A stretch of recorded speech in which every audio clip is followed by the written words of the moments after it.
এই মুহূর্তে শুধু বাংলাদেশের কথা বাদ দেন, সারা পৃথিবীতে প্রফেসর ইউনূসের সাথে সম্মানিত কোনো ব্যক্তি কি আছে বলেন? পাওয়ারের দিক থেকে হয়তো আমেরিকার প্রেসিডেন্ট সবার সেরা, চীনের প্রেসিডেন্ট পৃথিবীর সেরা, বা ধরেন আপনার পুতিন পৃথিবীতে যাচ্ছে, কিন্তু সম্মান, যে সম্মান সব কিছুর ঊর্ধ্বে, পাওয়ারেরও ঊর্ধ্বে, সেই সম্মানে নোবেল পুরস্কার শান্তিতে এবং অর্থনীতিতে পৃথিবীতে অনেকেই পেয়েছে। কিন্তু কেন প্রফেসর ইউনূস অন্যদের চাইতে আলাদা? অন্যদের চাইতে আলাদা এই কারণে যে তিনি শুধু তত্ত্ব দিয়ে দায়িত্ব সারেন নাই, তিনি তত্ত্বকে প্রয়োগ করে দেখিয়েছেন যে এটা প্রয়োগ করলে এই সাকসেসফুল করা সম্ভব। এই তথ্য এবং তত্ত্বের সঙ্গে প্রয়োগ, মার্কস আর লেনিন দুজনের মধ্যে পার্থক্য কি? মার্কস থিওরি দিছিলেন, লেনিন সেটা প্রয়োগ করেছেন, মাও সেতুং সেটা প্রয়োগ করেছেন। তো এই দুটার ব্যালেন্স দরকার, তো সেই ব্যালেন্সটা ডক্টর ইউনূসের মধ্যে আছে। গত শতাব্দীটাকে আমরা বলি কার্ল মার্কসের শতাব্দী, সারা পৃথিবীতে মার্ক্সবাদের জাগরণ ঘটেছিল। আমি বলবো যে এই শতাব্দীটা হবে সোশ্যাল বিজনেসের শতাব্দী, প্রফেসর ইউনূসের শতাব্দী। আর কদিন পরে দেখেন সারা পৃথিবী প্রফেসর ইউনূসের শতাব্দী। অলরেডি বিভিন্ন ইউনিভার্সিটিতে সোশ্যাল বিজনেসের আলাদা সাবজেক্ট খুলে আলাদা পড়াশোনা হচ্ছে, ডিপার্টমেন্ট খুলে ফেলছে। তো কেন?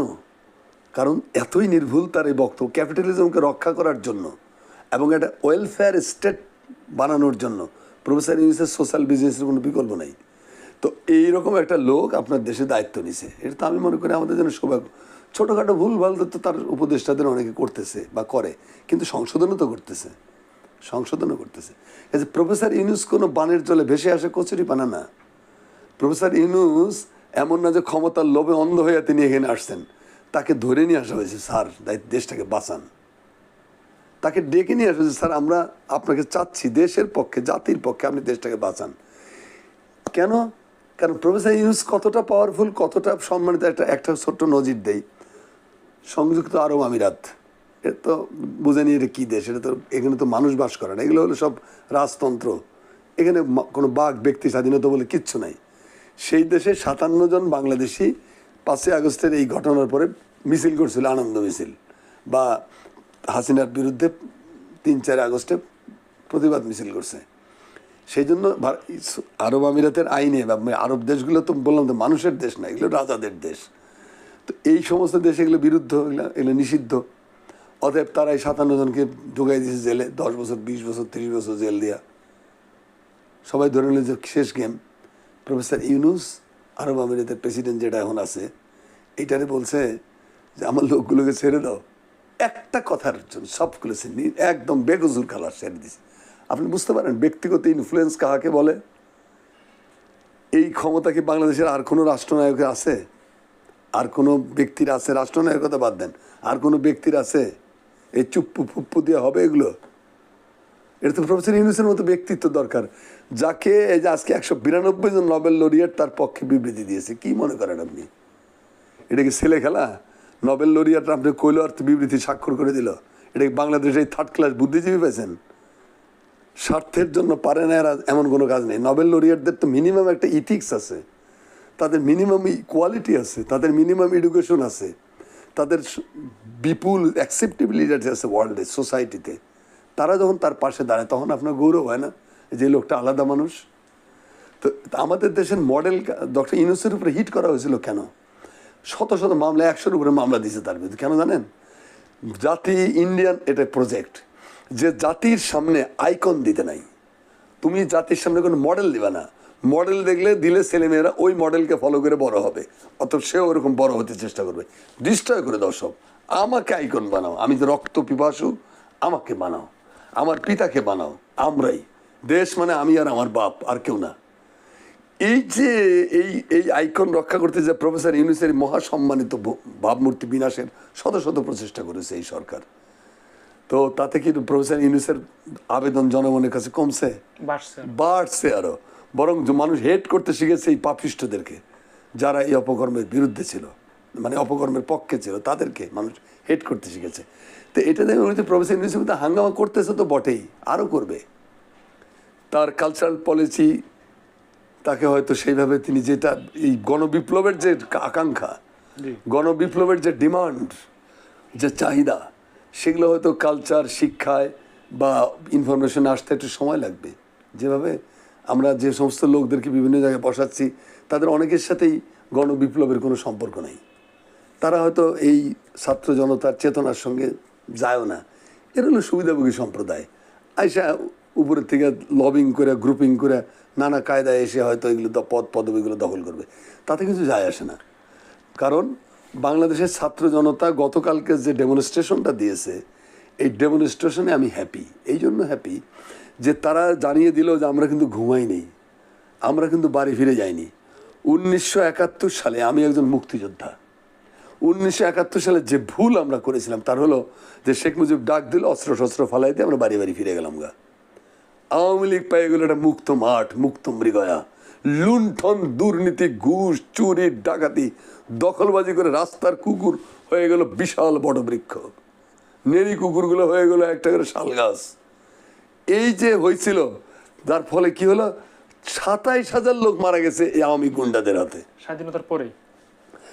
1972 সাল থেকে 1975 সালের 15ই আগস্ট এই সময় 27,000 বিরোধী রাজনৈতিক দলীয় নেতাকর্মীকে হত্যা করেছে, ইনক্লুডিং সিরাজ শিকদার মতো একজন মহা বিপ্লবী নেতাকেও ক্রসফায়ার দিয়ে মেরে ফেলেছে। হ্যাঁ, তো এটা করেছে। তারপরে কি করেছিল, সীমাহীন লুণ্ঠনের জন্য দুর্ভিক্ষ আসলো। একটা স্বাধীন দেশে যেখানে খাবারের কোনো অভাব ছিল না, শুধু লুণ্ঠনের কারণে, চোরাচালানের জন্য এই দেশে 10 থেকে 15 লক্ষ লোক মারা গেল না খেয়ে। এইটা প্রাপ্য ছিল? আমি তো দেখছি গাইবান্ধা স্টেশনে যে মানুষের বমি খাচ্ছে, ক্ষুধার জ্বালায় বেহুশ হয়ে কুকুর পায়খানা করছে, সেটার উপর 2 জন ঝাঁপায় পড়ছে। এই দৃশ্য স্বাধীন দেশে আমাদের প্রাপ্য ছিল? আমরা সেদিন ভুল করেছিলাম। তারপরে 4র্থ সংশোধনীর মাধ্যমে তো সব ধ্বংস করে দিল, সমস্ত রাজনৈতিক দল ব্যান্ড, সমস্ত সংবাদপত্র ব্যান্ড, শুরু হলো একদলীয় স্বৈর শাসন, বাকশালী শাসন ব্যবস্থা। নেমে যাওয়ার পরিবর্তনের কোনো রাস্তাই তো থাকলো না। শেখ মুজিব নিজেই তো তার জীবনের এই ট্র্যাজেডিকে আমন্ত্রণ করে এনেছিলেন। তাকে সরানো তার কোনো স্বাভাবিক পথ ছিল না। আসলে আবেগ না, বাস্তবতা দিয়ে বুঝতে হবে। বাস্তবতা হলে তাকে সরানোর আর কোনো রাস্তাই ছিল না। তারপরে এটা বাস্ট হয়েছে। এখন কথা হলো যে সেনাবাহিনীর একটা অংশ এই কাণ্ডটা করলো, কিন্তু পুরো সেনাবাহিনী সমর্থন যদি না থাকে তাহলে তারা তাদেরকে প্রতিরোধ করলো না কেন? কেউ তো প্রতিরোধ করেনি।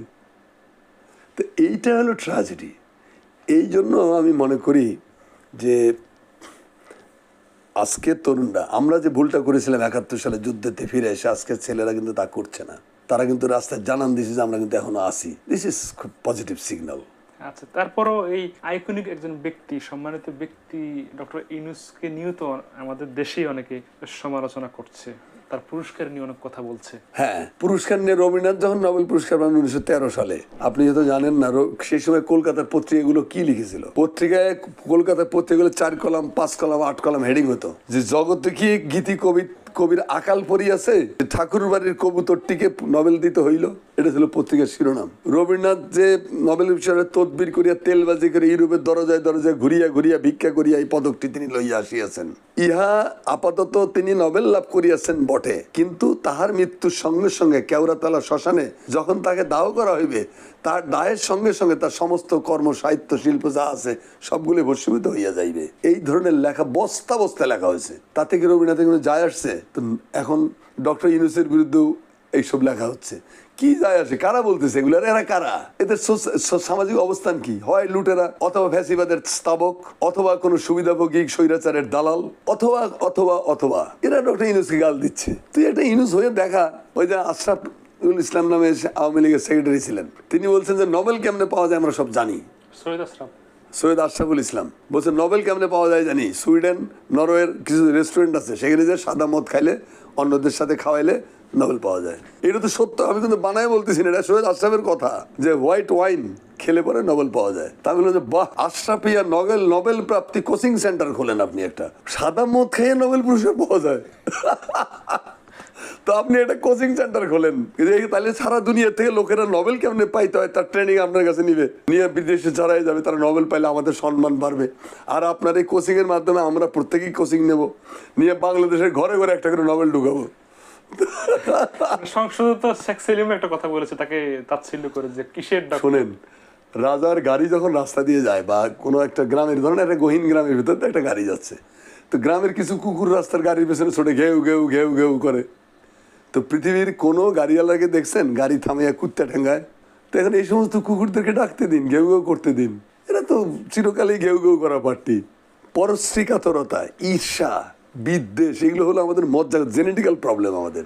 ভালো কিছু নয়নে সহে না, ভালো কিছু দেখলেই মনে হয়, কি ভালো, মেয়েটা খুবই সুন্দর, দাঁতগুলো দেখেছে এরকম বাঁকা বাঁকা, একটা খুদ বার করবে আর কি। ইউনুসের কিছুই করার নাই, বলে না সুদ কর, কি সুদ খাইছে, কি সুদ খাইছে, মাইক্রো ক্রেডিটের সিস্টেম অনুযায়ী যা দরকার সেটা হয়েছে। এখানে সুদখোর ঘুষখোরের তো কোনো কারবার না। আপনার মতো তো মানে মেগা প্রকল্পের থেকে বিলিয়ন বিলিয়ন ডলার চুরি করে নাই, আপনার মতো তো রাষ্ট্রের সম্পদ বাইরে পাচার করে নাই, বেগমপাড়া তৈরি করে নাই কোথাও, আপনাদের মতো তো মানুষ হত্যা করে নাই কোনোদিন, আপনাদের মতো তো আইনের শাসনকে উচ্ছেদ করে নাই দেশ থেকে, আপনাদের মতো শিক্ষা ব্যবস্থাকে ধ্বংসস্তূপ করেনি, বিচারালয়কে পাপোশে পরিণত করা হয়েছিল, এগুলো তো করেনি প্রফেসর। এগুলো শুধু কল্যাণবাদী লোক, ভালো কিছু করার চেষ্টা করে, এইটার জন্য তাকে এত গালমন্দ করতে হবে কেন? যারা করে তারা তাদের আয়না দিয়ে নিজের চেহারা দেখে আসলে।